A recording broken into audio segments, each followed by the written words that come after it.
When the medicine didn't work, I was in shock for the most part because like I didn't know what else to expect.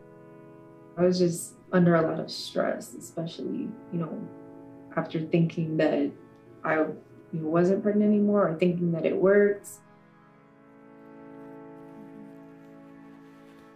I remember calling my caseworker to say, hey, do you think the abortion ban will increase the number of adoptions? And she said, it's too early to tell. I said, okay. And then I got the call about Olivia in November. Can I get your face? I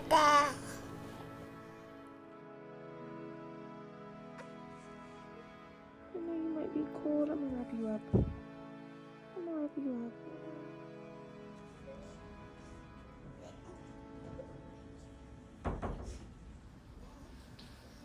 I remember every detail about being there in the hospital and like holding her for the first time, and I was just, it's crazy like looking back and realizing like it's been that long. When I saw the pregnancy test, I was just in shock. I started crying. My immediate decision was I need to have an abortion. That was what I decided right away. I went to a clinic, I think it was Women's Health Clinic. I was so nervous, to hear like how far along I was. And he told me I was like 6 weeks and 4 days. And at that point I knew that I had to leave like the state. We hide and seek together, and we jump about and play, and we roll around and giggle, and we love playing games all day. I called 2 adoption agencies here in Houston, and they asked me, are you married? And I said no, and they're like, sorry, we don't take anyone but married couples. You want to turn? Here. Good girl. It was already a barrier to be in this position in my early 40s and not married, but wanting to be a mother. So then it was like, okay, adoption may be an option, right? And then it was just another barrier. But thankfully, a friend of mine reminded me that a couple of coworkers from my company actually adopted through Gladney in Fort Worth. And that was the agency I ended up using.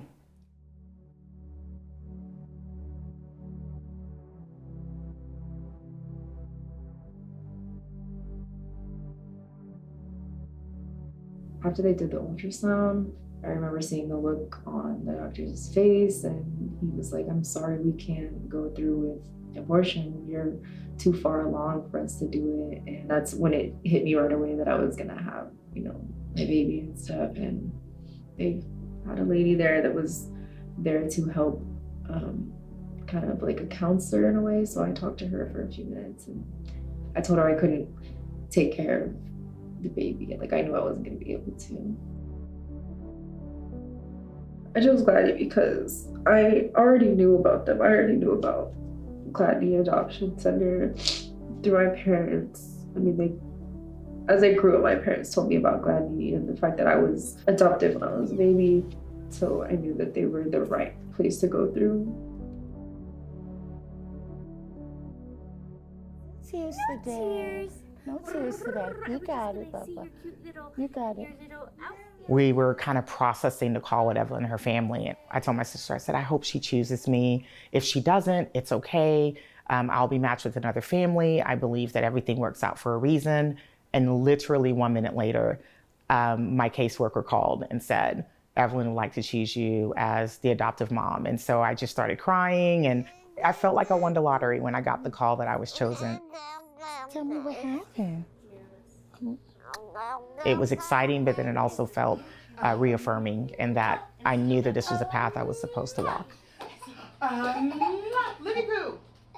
The day of placement, we were all together in the room, and then eventually the caseworkers cleared out and said, let's give Carolyn and Evelyn some time for them to just connect, the 2 of them. So that was when I asked her just, about her life, the birth father, and I didn't want to be intrusive, but she was very open. And she mentioned to me that she tried to get an abortion. And she said, I hope you won't judge me for that. And I said, I would never judge you for that. All done? All done. Yeah, we've stocked and wiped here. All done. One of the reasons I did give her for adoption is because I knew I wanted to and needed to finish school. And so if I would have made the decision to keep Olivia, then I would have to put off school for a long time. Now a lot of the things I do is going to be for her, so she can have somebody to look up to. We did a contract at Gladney's, and Evelyn and I sat down and we said, okay, what's realistic?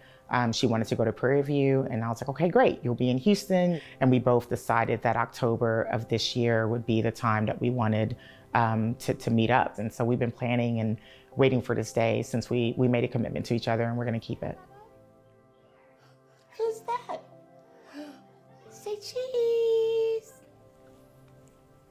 I don't know if I'm nervous, but excited definitely, and I know I'm going to cry.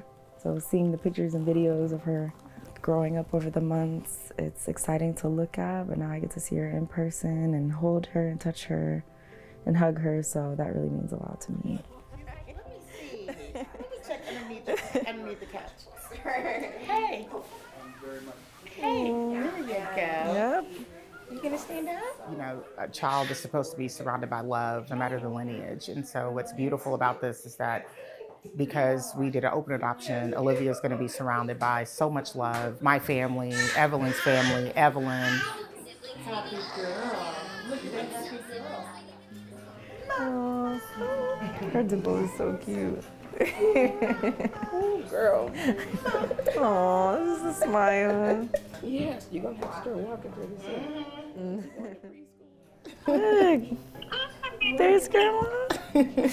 Olivia's adoption has not changed how I view abortion bans. What it has done is just highlighted to me that it might put women in a situation that they may choose an unsafe route to get an abortion. Okay. Well, it's so nice to see you. Yeah. It's nice to see you too, Carol. You're a blessing. I'm so glad that God brought us all together. Absolutely. Yes. Even though I wanted to have an abortion, even though I was so set on making that choice, after all of this now, it's like, I'm glad that it didn't happen that way, but I still believe that women should have their own choice whether they want to have abortions or not.